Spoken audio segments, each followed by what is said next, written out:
opportunity to talk about gotta.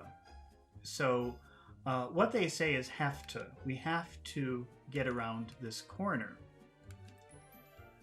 And let's see. Let me just find my place here and what I prepared. Now, the weird thing about English is that whenever you use the verb have, you can always instead say have got.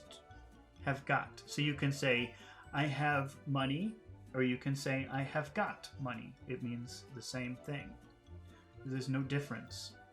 So here they say we have to get around the corner, but they could also say we have got to get around the corner.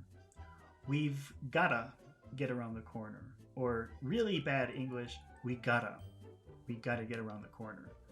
It's pretty common in conversation to hear this. So let's practice using got to instead of have to.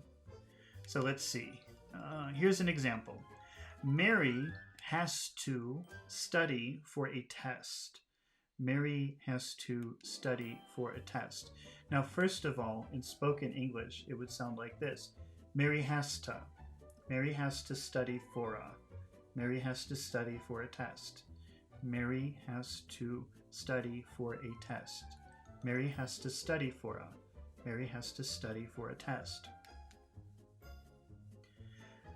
Now, instead of saying has to, we can say has got to. It means the same thing, and it's very common.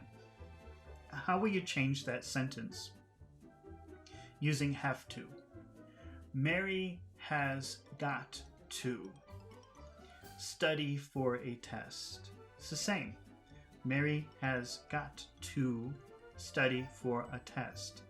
Mary's got to study for a test. Mary's gotta study for a. Mary's gotta study for a test. Mary's gotta study for a test. She's gotta study for a test. It's crazy. She's gotta study for a test. She has got to study for a test. How will you make a yes/no question with that sentence? She has got to study for a test. Let's ask a yes/no question with she has got to. Has she got to? Has she gotta? Has she got to study for a? Has she got to study for a? Has she got to study for a test? Has she got to study for a test? Let's say study for a test, no. Study for a class, yes. No, she. No, she hasn't. No, she hasn't got to. No, she hasn't gotta. No, she hasn't gotta study for a. No, she has not got to study for a. No, she hasn't got to study for a test. No, she hasn't got to study for a test, but she has to. She has got to. She's gotta. She's gotta study for a class. No, she hasn't got to study for a test. She's got to study for a class. Let's try another example using have got to instead of just have to. Here's another example. Mike and John have to visit some clients. Mike and John have to visit some clients.